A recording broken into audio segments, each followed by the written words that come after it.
Hello friends, welcome to SSC coaching centre. दोस्तों, गणित का बहुत ही इंपॉर्टेंट क्लास रहने वाला है, पूरा वीडियो देखिएगा। चलिए स्टार्ट करते हैं।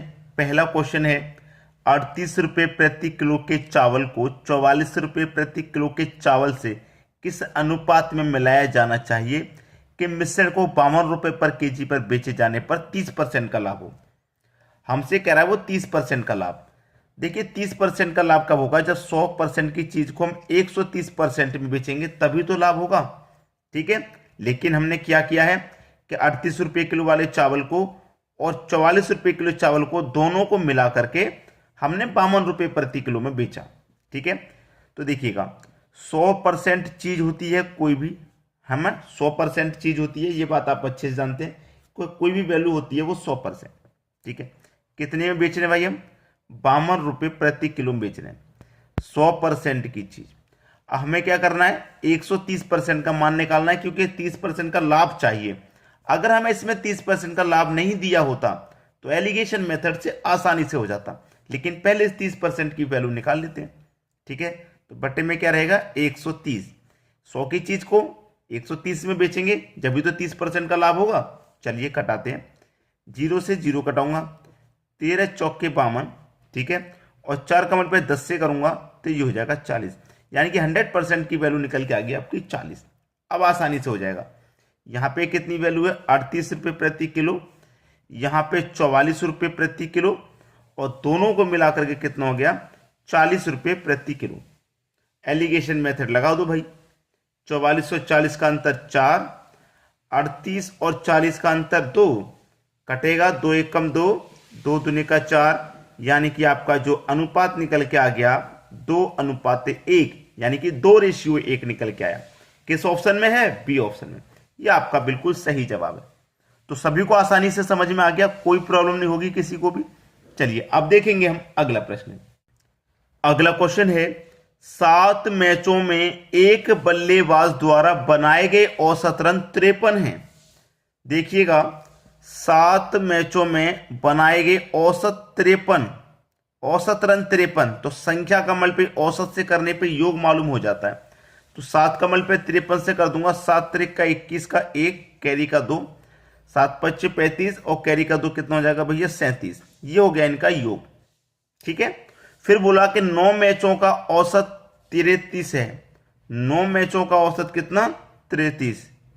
तो इनका भी योग मालूम कर लेंगे। 9 कमल पे 33 से कर देंगे, 9 त्रिक का 27 का 7, कैरी का 2, फिर से 9 त्रिक का 27 और कैरी का 2 जोड़ देंगे तो 29।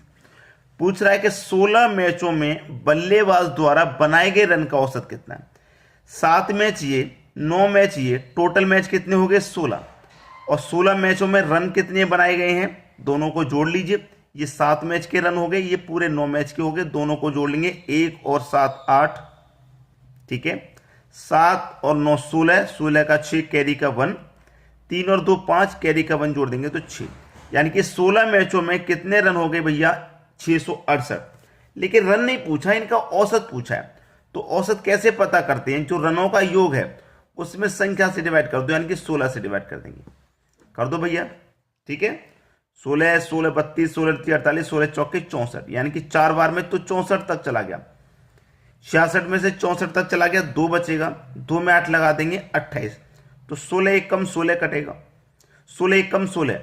अब 28 में से 16 कट गया, कितना बचेगा? 12 नहीं जाएगा तो पॉइंट लग जाएगा। कितना बचेगा?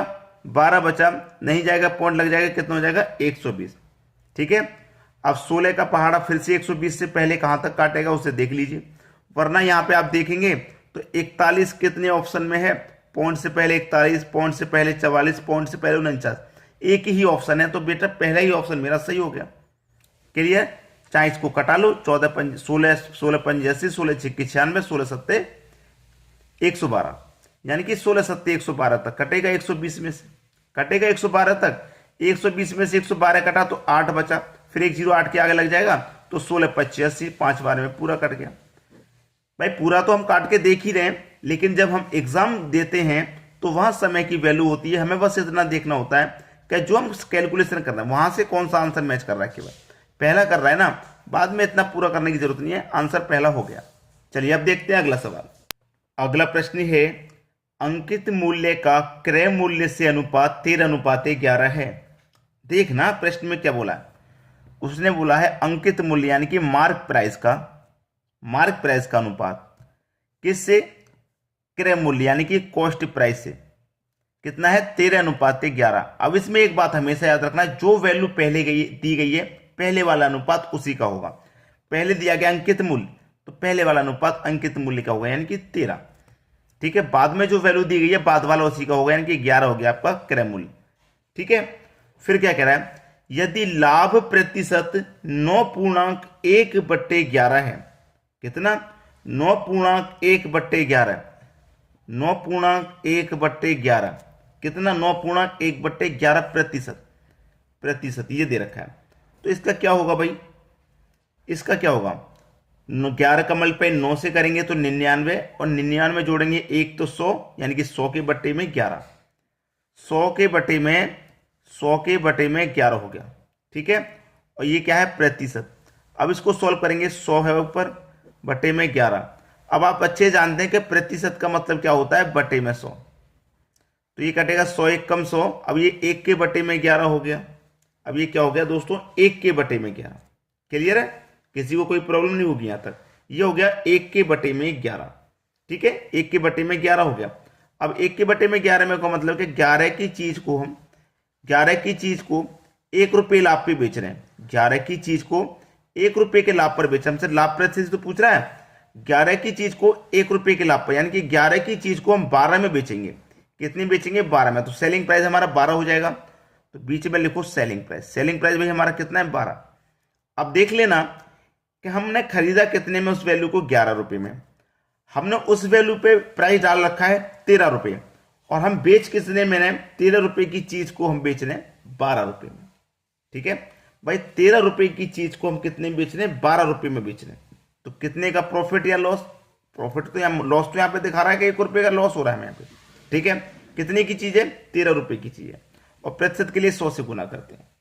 ठीक है, अब देखना 100 का मल्टीप्लाई 1 से होगा तो ये 100 ही रहेगा, और बटे में कितना हो जाएगा, 13, यानी कि 100/13 आपका सही जवाब है, जो कि पहला ऑप्शन है। क्लियर है सभी को। चलिए अब देखते हैं अगला सवाल। अगला सवाल है, एक विद्यार्थी को उत्तीर्ण होने के लिए 37% अंक प्राप्त करने थे। ऐसा क्वेश्चन जब आता है तो हम दोनों तरफ पास बना लेते हैं, इधर भी पास लिख लेंगे और इधर भी पास।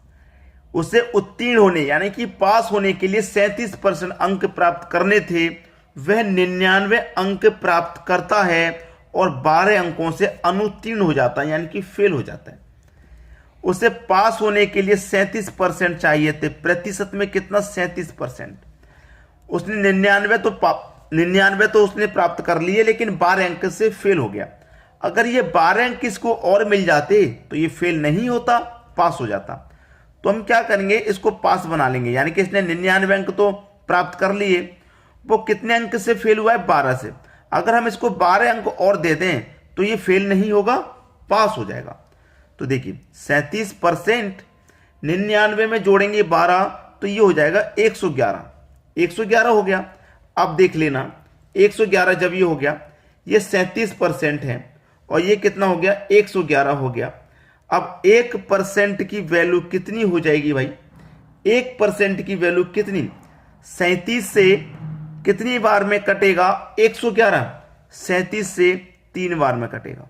तो 1% की वैल्यू कितनी हो गई भाई, 3 हो गई। 1% की वैल्यू 3, हमें क्या निकालना है, अधिकतम अंक कितने मिले, अधिक से अधिक 100% मिलेगा पूरा। कितना मिलेगा भाई, 100% से ज्यादा कोई चीज होती है क्या, सारी चीजें 100% होती हैं। तो 1% की वैल्यू 3, तो 100% की वैल्यू 300 हो जाएगी। पहला ऑप्शन सही जवाब। चलिए अब देखेंगे अगला सवाल।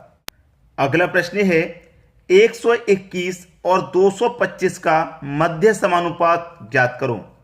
मध्य समानुपात कैसे ज्ञात करते हैं, देखिए आपके पास जो दो संख्या हैं 121 और 225, पहली संख्या a और दूसरी संख्या को b मानेंगे आप। ठीक है, तो मध्य समानुपात निकालने का क्या तरीका रहता है, स्क्वायर रूट में a गुने b।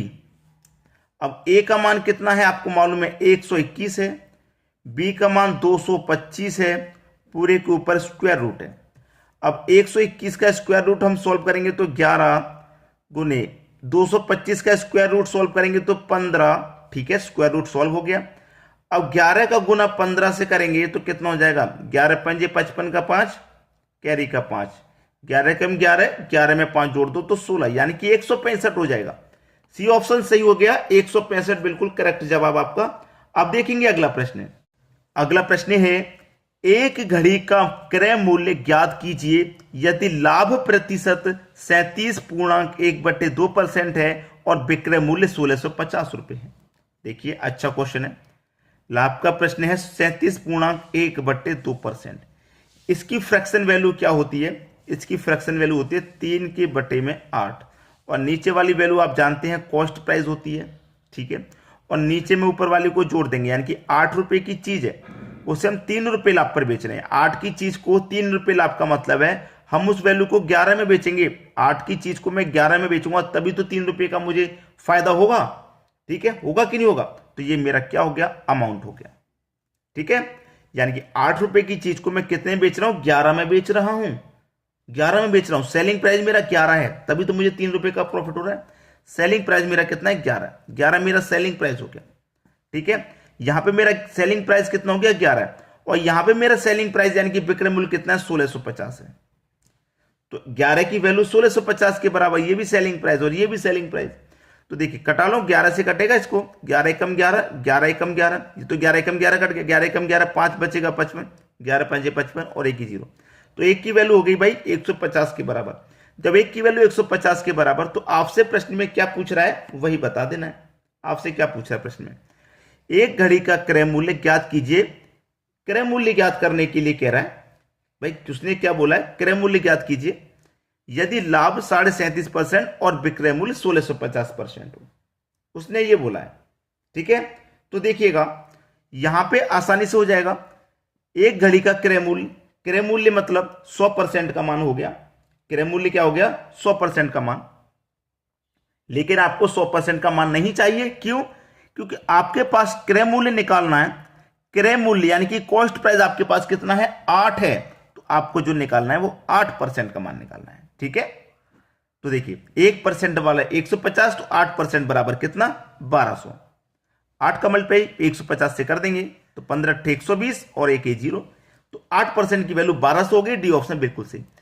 आपके पास जब कॉस्ट प्राइस की वैल्यू दी हुई है तो आप 100% का मान नहीं निकालेंगे। कॉस्ट प्राइस आपके पास दिया गया है कि 8 है, 8 का मान निकालेंगे आप। क्लियर है, चलिए अब देखते हैं अगला सवाल। अगला सवाल है, 13 वस्तुओं का औसत भार 63.9 kg है। यदि एक नई वस्तु जोड़ी जाती है तो नए औसत भार में 0.3 kg की वृद्धि होती है। वस्तु का भार किलो में क्या है, किलो में पूछ रहा है क्या है। तो भाई ये प्रश्न आसान है, इसीलिए तो मैं होमवर्क के लिए दे रहा हूं। आपका आंसर चाहिए मुझे कमेंट बॉक्स में। आप सभी बच्चे अपना अपना आंसर कमेंट करना, क्या आपका आंसर आ रहा है। आसान है, आपका वस्तु भी है औसत भी है। वस्तु का मल्टीप्लाई औसत से कर देंगे, एडिशन पता चल जाएगा, योग मालूम हो जाएगा।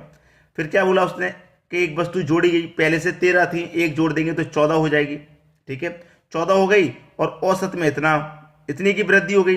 पहले इतना था, इतनी की वृद्धि करके नया औसत मालूम हो जाएगा। फिर इधर 14 थी, 14 का मल्टीप्लाई औसत से कर देंगे, योग मालूम हो जाएगा। तो आप इसे आसानी से कर सकते हैं, तो इसलिए मैं आपको होमवर्क के लिए क्वेश्चन दे रहा हूं, ठीक है। आज की वीडियो में इतना ही।